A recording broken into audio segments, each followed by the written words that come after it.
Welcome to Music and Booze with Mo.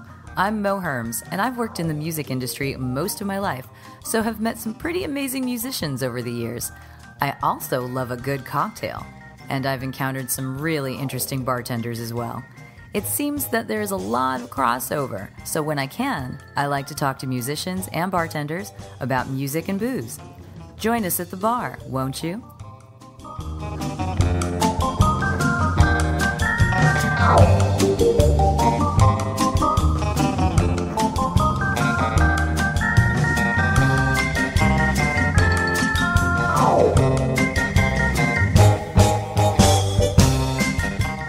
Music and Booze with Mo is brought to you in part by Barkeeper, a head shop for cocktail lovers located in the Sunset Junction area of Silver Lake. Stop by for barware, vintage glassware, a carefully curated selection of spirits, and one of the most impressive collections of bitters anywhere. That's Barkeeper in Los Angeles. Check them out online at barkeepersilverlake.com, or better yet, just head on down to the store.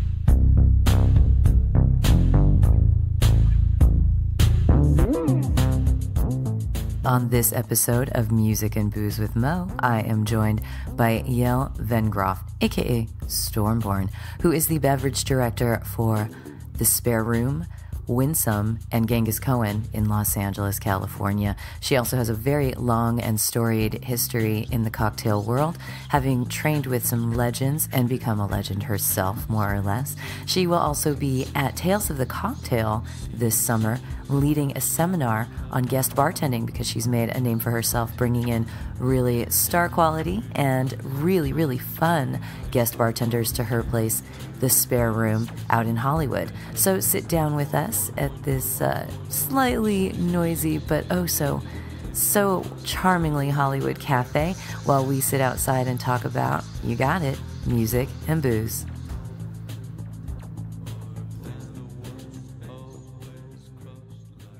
So, to do this officially, yes, let's do it. then I say, who are you? Tell me who you are. Where you at? Where we are currently? No. Where you're at. We'll just start with saying, who My are name you? is Yael Yael. Vengroff, I was gonna say. or Stormborn. I just still don't know. You can also call me Storm.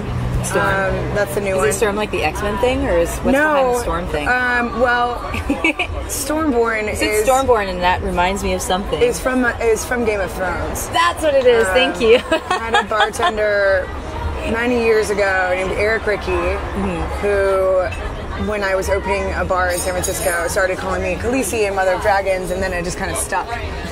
And then, like 3 months ago, we were in Vegas, and some guy was just like, Storm, trying to call me to probably take a shot.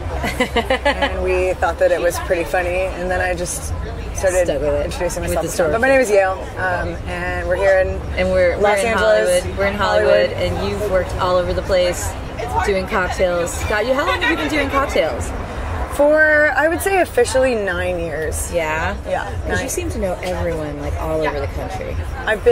You've been everywhere. I came up at a very special time in the history of, like, what today is our cocktail world. Cocktails, yeah.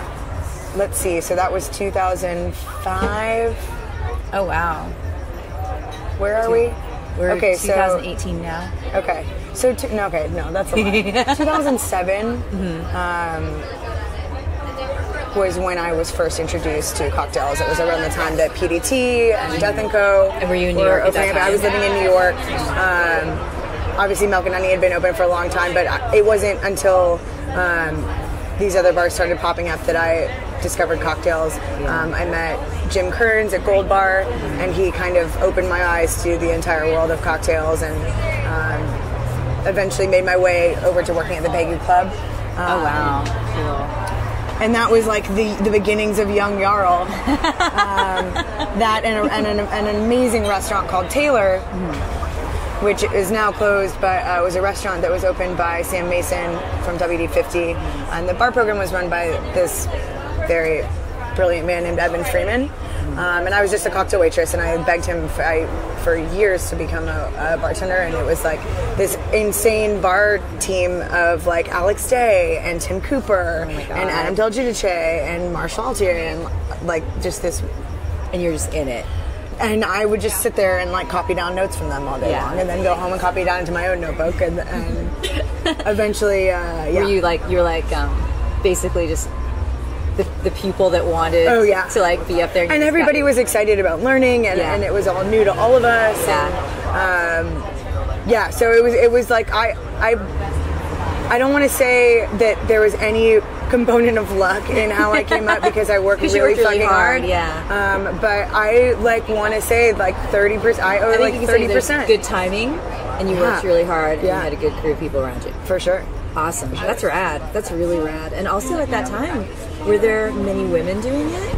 I didn't look at that. I didn't even. It wasn't on my mind. You just rattle off a name of all guys, but I'm someone who grew up with a bunch of guys, we did have one. So I don't really think that we did. So that was our opening crew, and then eventually we did get one amazing girl. Her name was Ashley Green, and she was super creative and just a pleasure to work with, and she, she was learning as well. So it was fun to learn together. We were very close. That sounds like that was a period of time where it was just exploding, though. Like, because the cocktails were like, people were saying, hey, there's more to it than just rum and coke or something. Yeah, you can actually do nuances. It's like the booze enthusiast aspect of it, for sure. Instead, like a fruity kind of thing. I mean, you ask if there are many women, and it's funny, like, because I know so many women who create cocktails and all of this. Well, at the time it was like, Audrey and Julie were kind of like the heralding the movement. So like, there was there was Milk and Honey, and then there was Flatiron and Pegu, and those were the meccas. So it's very cool. It's interesting to think like it wasn't that two of those kingdoms were run by women. But I don't know. Well, that's always been one of my faults, and that's probably for another topic of conversation for another time. Is like I've just never thought of myself as like I don't go about my day being like I'm a woman. Like no, I don't think that's a fault at all. I mean, it's kind of. But many people do these days, and it's the landscape has changed. It can be tricky sometimes. It's the kind of thing in the work that I do. I work in music and entertainment where I don't think of it, and then I'm reminded of it. That's more often where it comes up. That sounds good. Yeah, right? I think for me it's it sounds terrible, but... I know. It's kind of like every once in a while something happens and you're like, oh gosh, that's right, people think like this. Or I'm getting explained to about this, and that usually doesn't happen. I think I've been fortunate that I have been around a lot of supportive males, I suppose, but there have been chicks around too. And I don't think about it unless it is brought up to me. Yeah. So just keep being that way, that'd be awesome. Sidebar. Right? So, we're also going to talk about music today. Great. Yeah. Do you have pins on, but are any of them music pins right now? Well, I did have one on here that was one of my favorite music pins. I actually just lost a few of these recently, and I'm bummed out. How'd they and go it was a ding ding dong a dang a ling long, which is a pin that was the pin Brittany Olsen gave me. And it just went missing? Yeah. It's just gone? Okay. So we're going to talk about music and booze. Great. And you can pick whichever you want to start with first. Have you been talking about booze all day? Or music all day? Yes, I've been talking about I've been talking about booze all day. So maybe we should talk about music for a little bit. Yeah. And get all fresh back into this stuff. I like this idea. Yeah. Okay. So when we talk about music, we talk about your early obsessions, things that started you off on this musical path. Because I find a lot of bartenders are crazy music freaks too. Sometimes they play in bands as well. Did you ever play in a band? No, I never played in a band. Did you ever do karaoke? I fucking hate karaoke more than anything. Why do you hate karaoke? I fucking hate it. I've done it like 3 times. I hate pop music. If it was like punk rock karaoke or something. I am no interest. There are 3 people that I will listen to do karaoke. Steven Sue, because he's fantastic. Aaron Polsky, because I mean, like, just spot on. And then Marco Dionysus, because I mean, he's like watching like surrealist karaoke. And I did not know that about him until I was in Hawaii with him recently. and he just blew my mind. Awesome. And that's awesome. So yes, no, I despise karaoke. Is not my thing. Okay, then we'll go back to early music obsessions. Yeah. What are some of the earliest things you remember absolutely like falling for? I mean, I love music from day one. I think I started dancing at the age of like 4 or 3 or 4. So music like naturally. Were you dancing in your living room dancing, or did you actually? No, like I was into like I'm Really? pretty sure like my first dance recital was at like age 4, like Really? very young. Oh wow. So God bless my parents for that because It started the obsession. that's just the best. So, what do you remember dancing to at home then? I mean, when you were doing your dance I mean, recitals. I think like the first music I was ever obsessed with was Black Box. Did you ever Oh, listen to really? Black Box? Isn't that Just the like- everybody? Yes. Is that song? Yes. Or is that Right No. on Time? Both. Right on Time. Oh, Strike It Up. Oh, sure. Oh, That's them all too? Black Box. I'm like, that's like. I think Club Strike music It for Up me. by Black Box was like the Your first first song that I was obsessed like thing. ever obsessed with. recitals were you doing? My first recital That was doesn't sound like ballet. to the Beach Boys, What which song? I actually am not a Beach Boys fan. It was is it the Beach Boys? Who sings that? Paper and the trash. I don't know. Who is that? Yakety yak. Don't Yes, talk back. that's the one. I don't know. I don't remember who sings that song. I also can't sing, so you ask someone that can't sing about karaoke. I it's used to work like- at Amoeba, and when people would come in, do you know that song? And they'd start singing, and I'm like, this is my favorite part of the day. I never made fun of anybody. Okay. Oh yeah. Well, I mean, there's a tell. lot of things I can't do, but like there are 2 things that I really can't do: geometry and sing. And it's like not those 2 things are like not great things. Not ideal. So when you did that dance recital to Yakety Yak, was it a group thing? Oh yeah, I was like You were just one of. it was a You have to do it this way. purple and leopard costume. Nice. Do you remember that? Nice. What about Black Box? Did you get to dance in public to that? Actually, that was oh no. My first jazz solo was to 100% Pure Love by Crystal Waters. I guess like you the had first all the like gay anthems in your dance recitals. Yeah. I think like I came up on like late 80s, 90s. Disco inspired. Total like house The beginning music. of like electronica. Not That the was- beginning, but like That was when my best friend came out of the closet, so I was spending a lot of time in gay bars. Amazing. And that's the stuff that we were doing. like La Bouche and Totally. I love that stuff. which though. is so interesting. Yeah, so both sadly- my parents were not like big. Sorry, parents, if you ever listen to this. Like my mom, like listened to Yanni, and you know, like they didn't have like great. Like I didn't learn love of music from my parents. So how did you hear this stuff? Was it the Dance class? Yeah. Wow, Dance that's classes. cool. Where did you grow up? Well, Oh, is that in Texas? Yeah, so I was born in Texas. My folks are Canadian. My dad's from Montreal. My mom's from Vancouver. They moved to Toronto, and I moved to Dallas. I was born there. Lived there for like 2 years. Then we moved to Toronto. My sister was born there. Lived there till I was about 7, and then we moved to Houston. So I say I'm from Houston. But I must have started. I started dance class in. You just started that in Canada. Yeah. I think. That just seems like, I don't know, I'm trying to think if I was a little kid and I was going to dance class and I was hearing like But I Crystal don't Waters. remember that. No, that didn't happen until Texas. Okay, that makes more sense. Yeah, So that was Kathleen Parker Dance Studio in Sugarland, Texas. Awesome. I love that. Yeah, seriously, that was like the funnest stuff to go dance to with my gay friends. And it's the best. It's so funny. so happy. It's so funny now to like look back on that stuff Yeah. and realize that it was you know, very largely gay anthems. And this is actually also such an interesting conversation to me because I don't even know that if I've ever like really tracked my, you know, love for music back that far. There's always a seed, right? Yeah. There's always something. So, and then it morphs into something else. Yeah. So you started because you were dancing and everything, but do you still listen to that kind of stuff today? You said Oh, you hate yeah. pop music, but you like dance music? I love dance music, currently? but certain types of dance music. Yeah. I'm pretty picky. I'm pretty picky. But I guess, you know, at the same time, I also played piano and I played violin, so I grew to love classical music.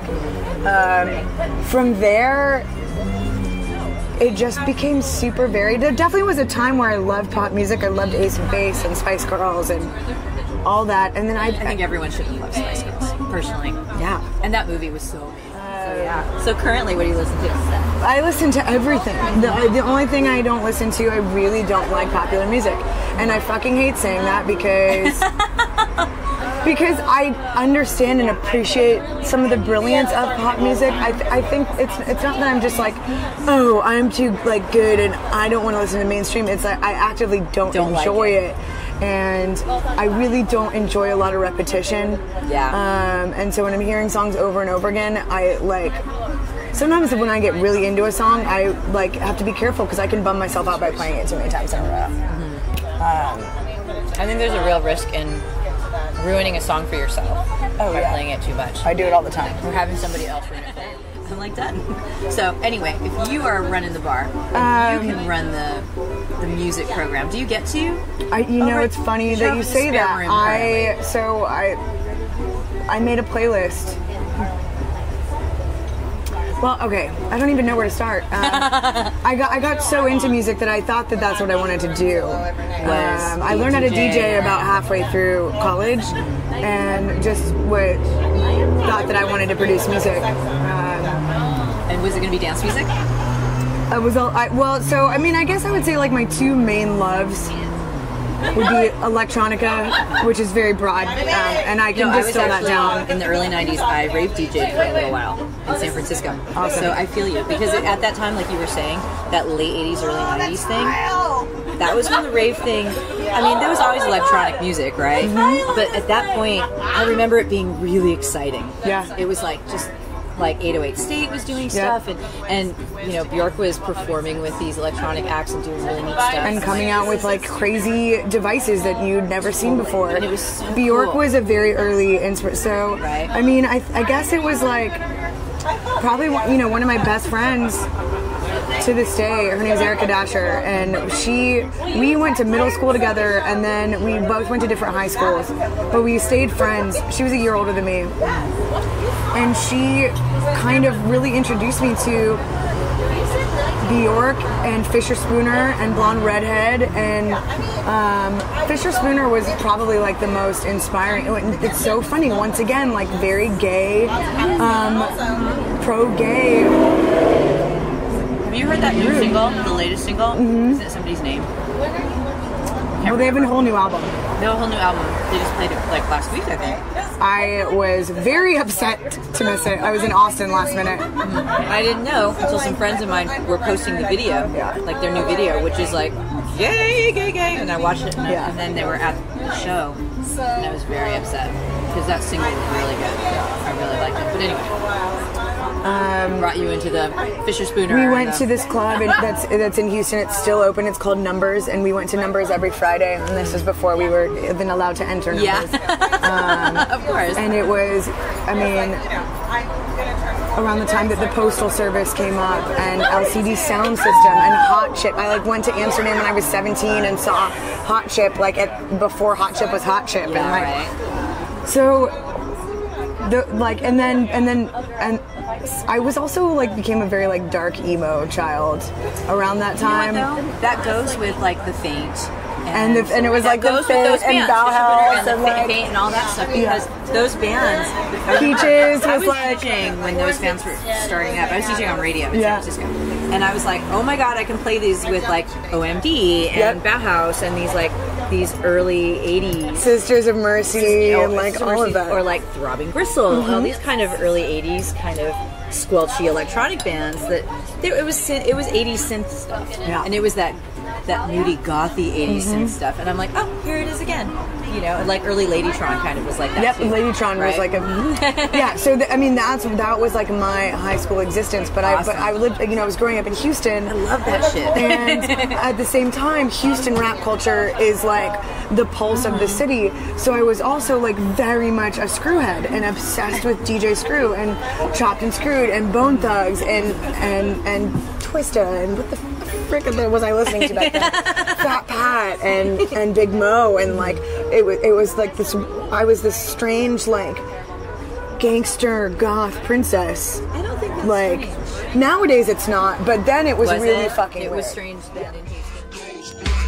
It's hard to think when my mind goes blank. You just can't think when your mind goes blank. It's hard to think when my mind goes blank. You just can't think when your mind goes blank. It's hard to think when my mind goes blank. You just can't think when your mind goes blank. Hanging with my crew, robbing everybody. Hell, I might have robbed you. Taking care of mine, keeping my homies tight, sharing what was mine. Cause I ain't no jealous type, but still I get hype and fight back. When you backstab, I grab you straight by the neck and DDT you to the slab. Now here you go, you got me all physical. Now I'm in court trying to tell the judge that I'm a lyrical freight train. Gotta maintain game in this free world. Life has changed, nothing stays the same, but I make your head twirl. You really don't know me, your honor. To make a story short, in the end, I'm a gunner. You move, you losing the game on me, and I'm searching for my come up. Life's a melting pot, that one point blank gon' put his gun up. Outsiders try to read me, but they don't know me. Point blank label my lifestyle OG. Into like kind of abnormal, but there was a large there was a big subculture. Yeah. So electronica and hip hop, I would say, would be my two like big main loves. I have a lot of other loves beyond that. Yeah. But But those are the ones when you're like, so when you made when your I was playlist, producing music, like That's that's what what you I was did. doing. So I could totally see that. I could see how that's related. I mean, they are related to me because they both use a lot of electronic, a lot of synthesizer, a lot of sampling, all of that. So I could totally see. And they both are really groovy if you think about it. Even the creepy gothy electro stuff is totally super groovy. Yeah. Which always made me laugh because I'm like, oh, I'm so depressed while I dance, you know.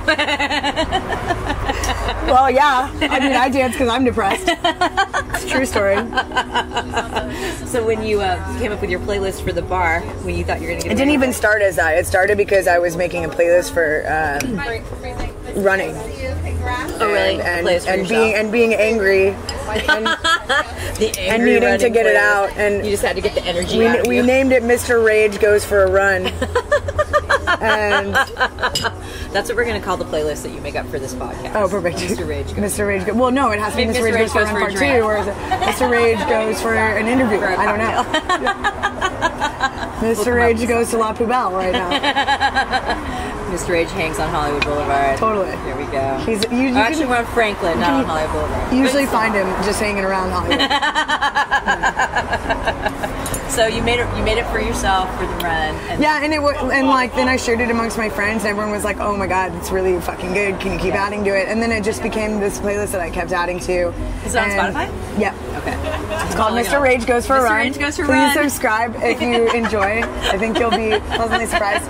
It spans so many different genres. Yeah. That's awesome. To the point where I'm like, do I separate this up a little bit? no. Because it spans People like what was on it originally. yeah, sure. Just leave it, you have to start a new list, I guess. So what's on it? It's everything from like Future to Yacht to like this amazing band I found called Egyptian Lover. That's Oh, like this. I mean, I have a long history with Egyptian Lover. I just found them and I think they're fantastic. To Spoon, to Beck, to a lot of Deep House. I really love Deep House. I love house. I do love There's house. there's lots of Nicholas Jar on there, which nice. is one of my favorite artists right now for sure.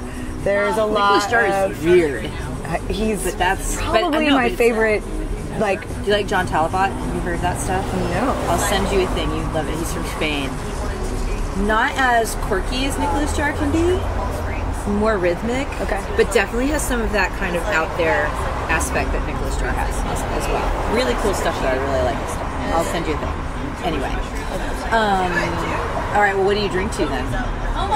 What do I not drink? I can answer that. Karaoke, 1. There we go. Yes. Pop music, 2. So, well, I mean, being at home and listening to music and having a drink is different than being out in the club, in the bar, etc. Two things I don't do: be at home and be at home and drink. See, okay, I don't drink at home. I just don't drink at home. I mean, In fact, I don't work in the often industry, listen but I to don't music at home, and it's because I hate being at home, so I try to be there as little as So possible. you're out. Okay. Which is a shame because I have turntables and a bunch of amazing records. So I used to. You were going to be a producer. I used to do it, and then I stopped.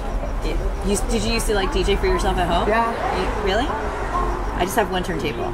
It's a Audio Technica. It's a nice turntable and everything, but I just have the one turntable. I've got all the equipment, so I could take it out if I wanted to. Yeah. But I just don't anymore either. I'll throw on a record from time to time. But yeah, I guess when I listen to music, it's in my car. There have been nights where I'm like headed home and it's like 4 a.m. and I'm like, I'm gonna unpack those turntables right now. And then I'm like, but I want to get the fuck out of here. I'm gonna leave them packed up. So that means when you go out, you're listening to whatever is playing. Yes, which drives me pretty crazy sometimes. Well, then- because a lot of times, I mean, I don't know. Okay, so what is your role at the spare room? Are So- you in charge over there? Kind of, sort of? I am. Okay. I was under the impression, but I didn't want to make an assumption No. because you are also a strong, mighty woman. Thank you. And sometimes strong, mighty women just seem like they're in charge of everything and Thank everyone. You know what I mean?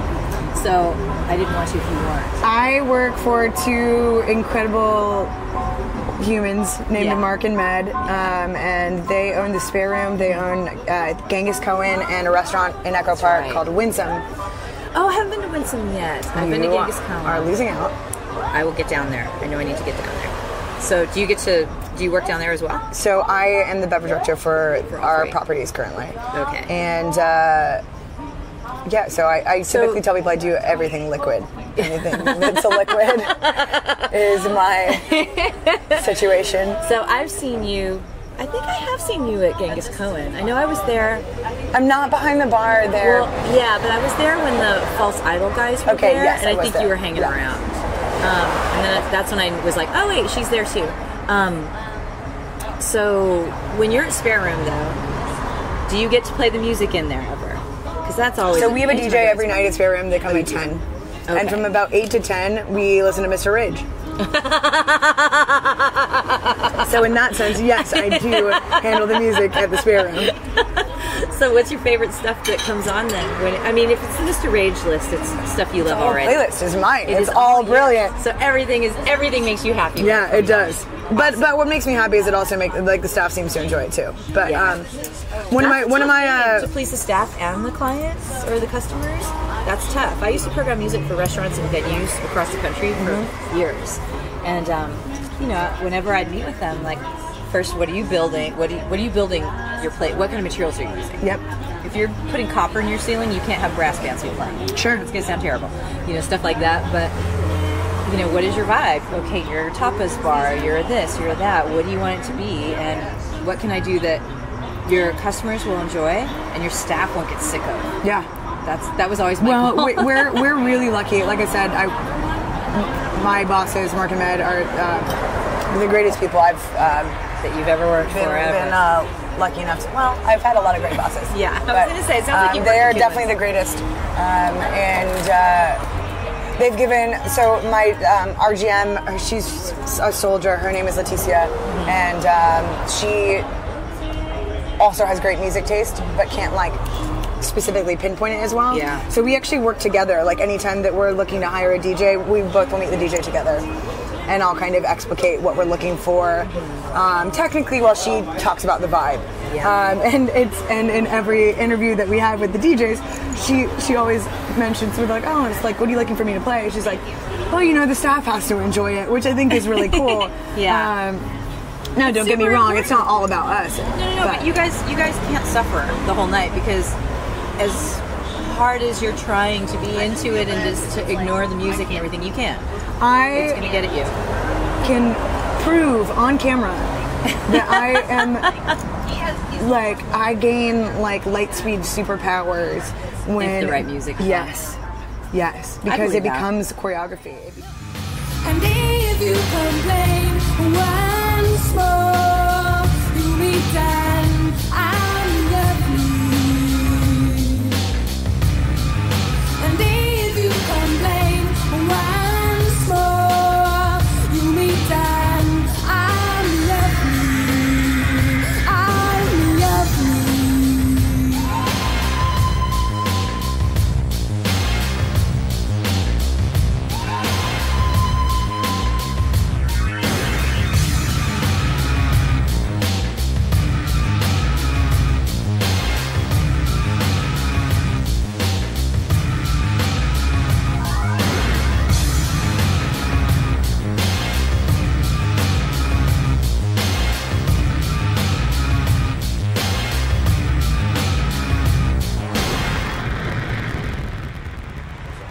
can go to booze stuff then. So you've got this superpower energy stuff when you're back there behind the bar. What is your favorite stuff to make? What do you have fun doing? Because you've created so many brilliant cocktails over the course of your Gosh, career. that's a tough question. I it tough? usually say, I guess that would be what's your default? What's your funnest thing to make?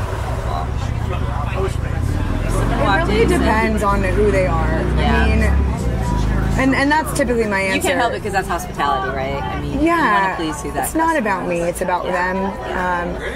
It's about what they like. I think every drink on our menus are exceptional. Yeah. So when someone's like, "What's your favorite?" I don't have one. It really depends. You're like Sophie's choice. Yeah, it's like, who are you? Like, what are you in the mood for? So you were saying when you were back in New York and you were learning all of this, you were taking notes and going home. And so I mean, you would have asked me that question in New York, the answer would have been completely different. I think it's so funny. I was just talking about this the other day, where it's like, you know, when I was coming up, and this is going to sound so bad, like it was like you were taught to like frown upon someone that ordered a vodka soda, and now I'm just like, oh my god, somebody please just order a vodka soda. If I have to make one more cocktail, I'm gonna shoot myself in the head. And I think that it's such a hilarious trajectory that we've come to, where it's like, okay, now everyone's like, oh, I like it spirit forward, and I like a little bit of lime, and I like this. Is everyone too specific now? No, I mean, I don't know. Yes, I'm sure in other places at Spare Room we're really lucky. People order off our menu, or they order Moscow Mule Old Fashions, or they order vodka soda what's so tequila. funny is that I have friends, actually, it's the friend in Houston I was telling you about before that you haven't met, but the next time you do, well, to Austin, he's in Austin now. You'll probably meet this guy. He told me, yeah, we can create all kinds of wonderful cocktails for our menu. And everyone orders old fashions and Moscow mules, and then there's this like long tail of all the other cocktails that get ordered regularly, but the bulk of the orders are old fashions and Moscow mules. It's like that's what everybody gets all the time, and it made me laugh. And I was like, I get all the fancy drinks. I like to try all those fancy drinks. And no, they order off our menu, and then if they're not ordering off our menu, and it's not like a vodka soda, tequila soda, or beer situation. It's margarita or spicy mezcal cocktail because we're in California, or Moscow Mule Old Fashioned. Yeah. So I'm super grateful that those cocktail menus exist because I love cocktails in a way that a foodie is a foodie because... Are you a foodie also? No, not really. I mean, I appreciate like good food and everything like that, but I'm way more on the cocktail side of things. I just love the creativity that's there. I love learning about it. I love tasting something and being like, this is really smoky, so it might work nicely with this. Or you can do orgeat with the smoke and blah, blah, blah, you know. And I'm a good cook, but I'm not a great cook, right? So when I go home and play with booze and everything, it's because I learned from all you guys. You know, I go out to a bar and you guys made these wonderful drinks. I'm like, ooh, I had something with creme de violette, and it was kind of like this, and I'm going to play with it. And I love that kind of creative science that you guys can do. Yeah. I remember having a drink that tasted like chocolate cake, but there was no chocolate anything in it at all. Yeah, it's Frangelico and Kettle Citron, See, which is like the most amazing like, combination of things. You're like, why is lemon vodka and hazelnut tasting like chocolate? See? And you guys figured that shit out. And you just told me, and it's on here, and if I ever wanted to do it again, I could. Equal parts. There you go. Some people throw a splash of lemon. I don't. So things like that I find just so amazing. I think it's so cool that you guys are so inspired and create these things, and I love trying it, and I love trying it and having my mind blown all the time. Great. Do you want my job? I'm just kidding. No, because then I'd have to come up with those ideas. You're better at that than I am. That's why I'm grateful you exist. Are there any that you've come up with during the course of your career that stick out to you? Oh, yeah. Yeah? So many. Okay. I mean, like... Throw out a couple of them. Let's pick one from New York. What's a New York one? No, this is awkward. Oh, is it like a secret? No, it's not a secret. Or do you just don't want to sound like you're too proud of yourself? Yeah. Aw, It's like, good. no. Okay, well No, then... I created this drink. No, come to my fucking bar and drink it. I have a whole menu of them. They're delicious. My bartenders also create great cocktails. It's not just about me. Well, it kind of is about you today because I'm interviewing you. But I can interview all them later, and they can all tell me Okay, these great. things too. Great. So you have obviously you have fun doing this because you've been doing it for a really long time. Yes, I do. So what is your favorite spirit to work with? Do you have one? Or does that change too? I think... At the moment, maybe. I mean, I think brandies are the most interesting. I love unaged brandies right now. I think that you can do some really interesting things with unaged brandy. A lot of people are making some very interesting products. So, you know, pear brandies, mango brandy. Ryan Hall is making a mango brandy that's really fucking cool. Wow. There's a company up in upstate. What do you call it? Bay Area. I lived there off and on for like, I guess, a total of like 21 years. They're called Glass House, and they're making like shiso brandy and sweet mint brandy and some really interesting stuff. Clear Creek in Oregon, they're probably my favorite. Like, in terms of, I mean, they've just been doing it forever. Right yeah. But you know, then I love pisco so much, so I really am a big fan of brandies right now. But I think that like to work with, like, I mean, I really enjoy working with vodka because it's a totally different ballgame. That is fascinating because vodka is like at the bottom of my totem pole. Because I feel like it just gets added to things to kind of punch stuff up. It's not the most interesting spirit to work with, but like, I don't know. I don't drink cocktails, to be honest with you. Are you a beer and a shot girl? I don't drink beer, but I drink shots. Okay. Constantly. Okay. Shots and wine.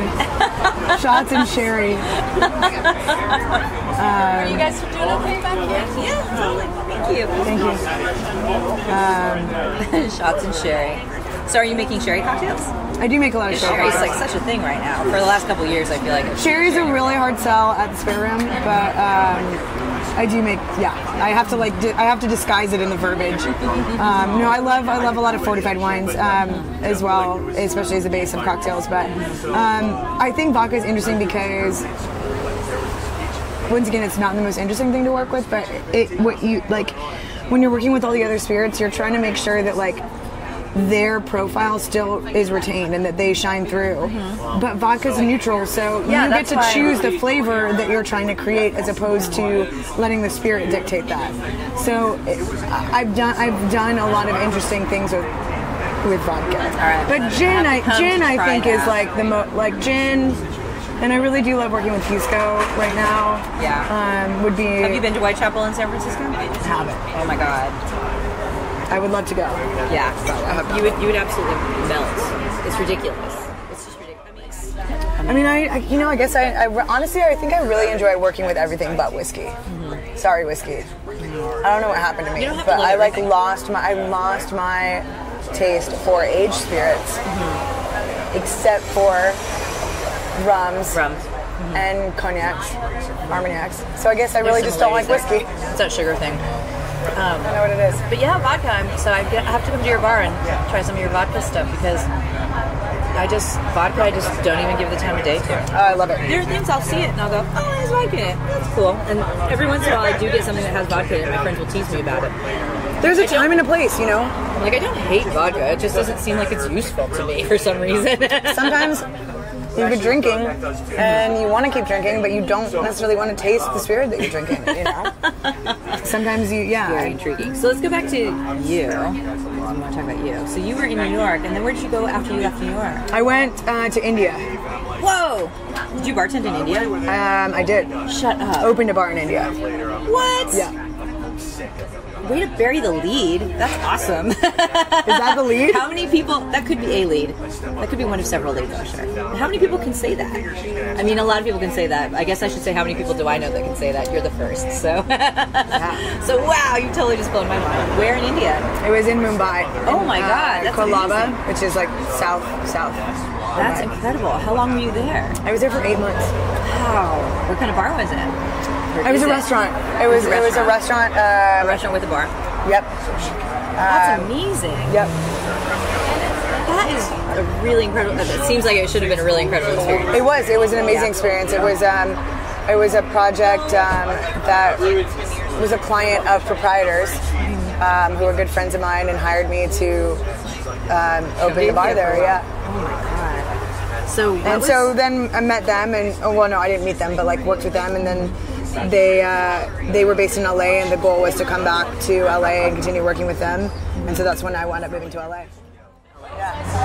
awesome. And did you work with those guys right when you got to LA? Yes, I did. So I was working with them on like beverage development for their clients. That's awesome. So you've just always been this person, pretty much. I guess. You've been the person that creates things. I guess. You are. It's great. I'm very thankful for it because I love this shit that you make. So, question I always ask in this, we actually have gone like 40-something minutes. How long are these usually? Yappy. Sorry. Between a half hour and an hour. Okay. I think Brad's was an hour. Okay. But that's Brad. Our friend Brad Moore. If you haven't listened to it, go back and listen to Brad. Get off the stage. We gotta say Brad or Chris Bostic. Gotta go back and listen to Chris Bostic. Hey, sticky mine. Shout out to some of the best boys in Texas. Yeah. They're awesome not some humans. of these, the best. Yeah, the best boys in Texas. They're just such great people, those guys. Anyway, so something I always ask is Desert Island discs, Desert Island drinks. Or Desert maybe Island pairing what? the two albums. So what's an album you can't live without? What's maybe a cocktail you can't live without? Or we can play around with pairings. I really love the idea of music pairings. Like a drink with a song or a drink with This is like the hardest question ever. They are kind of hard, huh? But then once your brain gets going with them, you kind of start going. Desert Island. Desert Island sometimes can be the harder ones. But maybe we can go back to a song that you like and what would be fun to drink with it. I would not be drinking cocktails on a desert island. Sorry to break it to you, but I would not be able to. You'd be cracking coconuts. Not take mezcal. I would not be able to not take sherry, and I would also need some absinthe. I think. And they wouldn't have them there on a desert island. I thought that you were assuming that there was nothing on the desert island. Let's just say there's just an abandoned bar on that desert island. Oh, okay. Let's frame it. Let's create an image here. We've got an abandoned bar. So you still got internet connection. There's just nobody there but you. So you can pick any song you want and you can make any drink you want. But you're all alone. I mean, I would definitely make a blended cocktail. I would make a pina colada for sure. I would make like the most delicious. I would make like a passion fruit pina colada, and I would probably want to listen to like some Ween or Ween. Yeah. Oh wow. Or like Ween's like a left field one for me. Yeah, I don't know. I would drink a pina colada and listen to some Ween. I kind of love that. It sounds like you're stoned on that island. Yeah, well,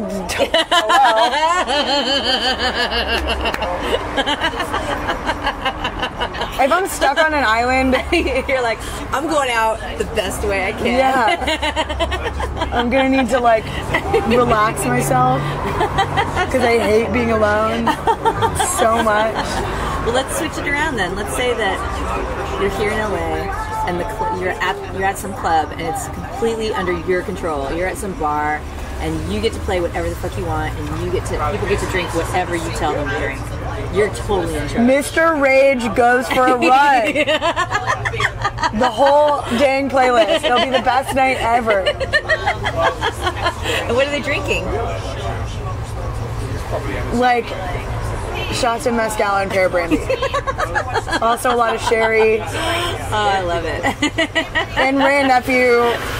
And overproof rum. Yeah. There you go. Overproof rum. Yeah.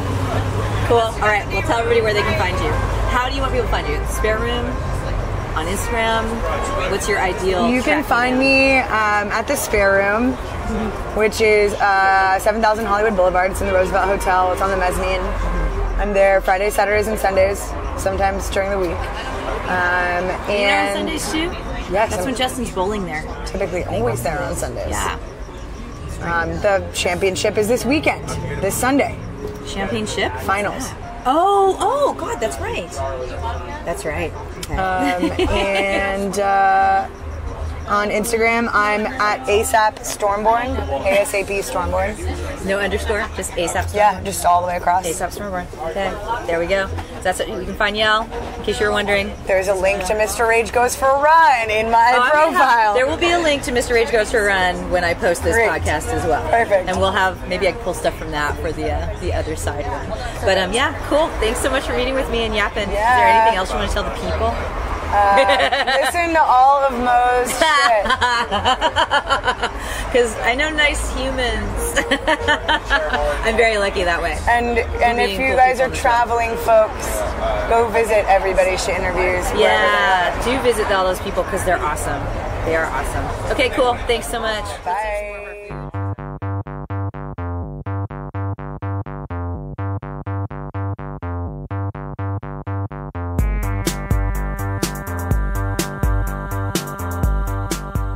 Super big thank you to Yael for sitting down with me and just yapping about shit. She is awesome, super amazing. And if you're in Hollywood, definitely go visit her at the Spare Room in the Roosevelt Hotel when it is open. Also check out her programs at Genghis Cohen and Winsome, also in Los Angeles. You can find her on Instagram at ASAP Stormborn. And don't forget to go check out her Spotify playlist, Mr. Rage Goes for a Run. We've got a little amended version of it in the profile that you can find over on my Facebook page. There we go, Mo Herms. When you want to look up Yael on there, we've got a little link to her Spotify and other things. So go check that out. Thanks so much, Yael. It was a really great time.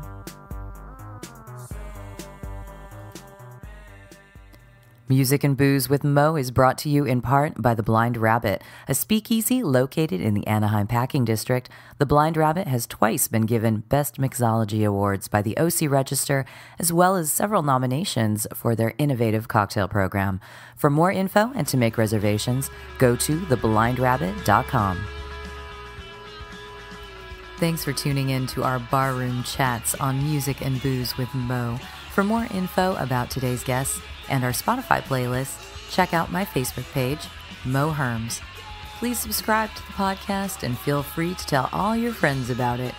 Lower your expectations and join us at the bar. Till next time, cheers.